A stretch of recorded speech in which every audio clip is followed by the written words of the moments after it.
this wasn't for justice. I simply wanted to protect those I cared about. Man, just think about that for a second. We're talking about the world's absolute greatest assassin. A guy reincarnated to be this cold, calculating weapon of destiny. Yet, when he's faced with an unstoppable mountainous demon that could literally crush everything in its path, his true motivation isn't some grand, righteous mission. It's love. It's protection. The stakes have absolutely never been more intensely personal. And the enemies? Well, they've never been more impossibly lethal. Welcome back to the Explainer for Volume 5 of The World's Finest Assassin. Today, we're tracking a massive escalation. We're going to see Luke navigate everything from treacherous political traps in the royal capital all the way to an earth-shattering showdown with a legendary monster. It is an absolute roller coaster of tactical genius and emotional breakthroughs. So let's jump right into the action and see how true power comes from what you protect rather than just what you destroy. Act 1. The Political Counterstrike. So before Luke even gets to draw his weapons against literal demons, he actually has to survive the battlefield of high society, specifically a vicious trap laid out by Marcus Carnali. The Marquis actually thought he could outsmart a master assassin and pin a felony on a holy knight, but he severely underestimated Luke's analytical assassin mindset. Luke doesn't just react, he orchestrates, step 1. He leverages his newly built telecommunications network, gaining a totally unfair advantage with real-time intel. Step 2. He gathers ironclad evidence, even using amplified mana-fed plant drugs to completely brainwash Carnali's observers into becoming his own loyal servants. And then step 3. The trial itself. Luke flips the script brilliantly. He plays the righteous hero to the crowd and exposes Carnali's repulsive jealousy right in the middle of the capital. The Marquis is left pale, totally ruined, and facing a life in jail. Trap dismantled. But hey, let's take a quick breath and shift gears for a second. Because beyond the flawless political victories and ruthless calculations, we really have to look at the real reason Luke fights. Beneath the surface is a deepening, completely undeniable bond with his team, Tart, Maha, Dia, and Naven. They are his anchor in this new world. And it's a great reminder to all of us that no matter how competent you are, having a found family to protect gives you a completely different kind of strength. Act 2. Heart, Soul, and Fate. As thrilling as the assassinations and the magic are, they really just serve as a backdrop to the incredible emotional growth happening within this group. Take Maha, for instance. She normally keeps up this incredibly sharp, flawless appearance as the proxy for Luke's brand, never showing a hint of weakness. But when she sleeps beside Luke, her face completely relaxes.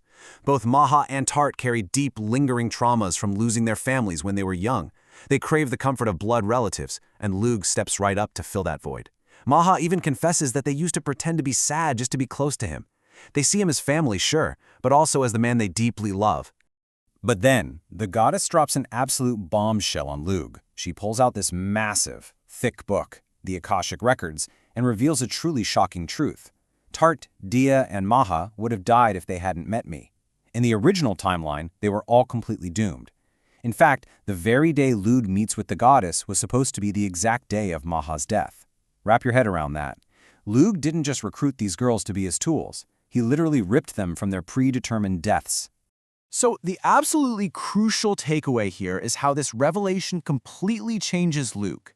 This protective embrace defies destiny itself. Luke realizes he's no longer just a puppet who is satisfied with leaving things to fate. He wasn't just reincarnated to stop the hero Ipana from going mad. He truly believes he was brought to this world specifically to save the girls he loves. That is his true driving force now. And it really begs the question, what lengths would you go to if you realized your actions literally defied fate for the people you care about the most? And you better believe his dedication is fiercely reciprocated. Let's look at how Dia steps up to the plate. The challenge? Standard magic is completely useless against heavy demon armor. The solution? Well, Dia pulls multiple all-nighters, completely overcoming the impossible hurdles Lug set for her and creates the improved magic bullet. She proudly unveils this masterpiece, proving her absolute genius. She secures her place not just as his powerful partner in combat, but, as she playfully demands, a girlfriend who deserves to be spoiled for her hard work. They constantly push each other to be unstoppable. Act 3. The Impossible Target. Now the team has to face a literal nightmare straight out of the Sanctuary's historical documents, the legendary Earth Dragon. The sheer hopelessness of this situation is just staggering. We are talking about a monster well over 100 meters long. It's covered in impenetrable earth armor, and to kill a demon, you have to destroy its crimson heart. But how on earth do you reach a core buried deep inside a moving mountain? And if that wasn't unfair enough, the thing can instantly flee underground if it feels even slightly threatened. At first glance, even Lug admits he's completely at a loss. But come on, Lug is the world's finest for a reason, right? He implements this brilliant tactical shift.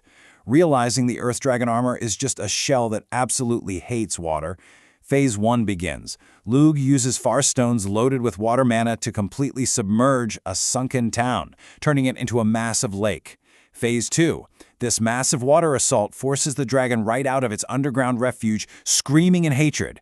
The impact is so intense that Lug actually breaks several bones just crashing into the water. But Phase 3 is a massive success. That ridiculous earth armor is completely stripped away, exposing the true demon inside. And surprisingly, it's this small, mannequin-like creature with shining white skin.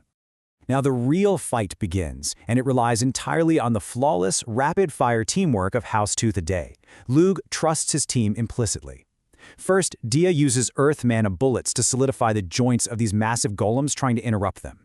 Then, Tart unleashes Mighty Storm, this violent thunderstorm that strikes the spear pinning the demon, surging electricity right through its body and completely frying its innards. With the demon confined, Dia effortlessly casts her ultimate spell, Demon Killer. She fires a red bullet of compressed mana and bam! The demon's abdomen bursts open, exposing the indestructible Crimson Heart. And right here, at the absolute climax, the final blow. Now, usually, only a hero can destroy a materialized Crimson Heart. It's harder than any metal in the world. But Lug isn't normal. Linking his vision perfectly with the wind, without even needing to look with his own eyes, Lug snipes the core with his railgun. An explosion of sheer, unbelievable power utterly obliterates the Crimson Heart, slaying the immortal demon in an instant. Lord Lug is amazing. He never misses. Tart and Dia immediately drop their combat forms and share this joyful high five. What should have been a terrifying, world-ending battle against an impossible monster honestly felt easy. Why? Because of their unbreakable bond. Because they pushed each other to grow. For Tart and Dia, the victory over the demon is totally outweighed by the simple joy of knowing Lug will praise them, stroke their hair, and embrace them. They truly are the best team in the world. An ominous invitation. But hold on a second. Let the cheering fade. Because as Lug secures the aftermath, he realizes something incredibly chilling. He was exposed to the mana of the Fruit of Life. And worse, a tainted, dark presence looms on the horizon. What does the corrupted Naois actually want with Lug? The author himself warns us that the unavoidable return of the Demon King, along with a terrible blunder by the hero, are fast approaching. Lug must prepare for the absolute worst, because, well, that's exactly what assassins do. Will his newfound purpose to protect the girls he loves be enough to stop the impending doom? We're just going to have to wait to find out. Thank you so much for joining me for this explainer, and keep your eyes peeled for the next target. Plot Casio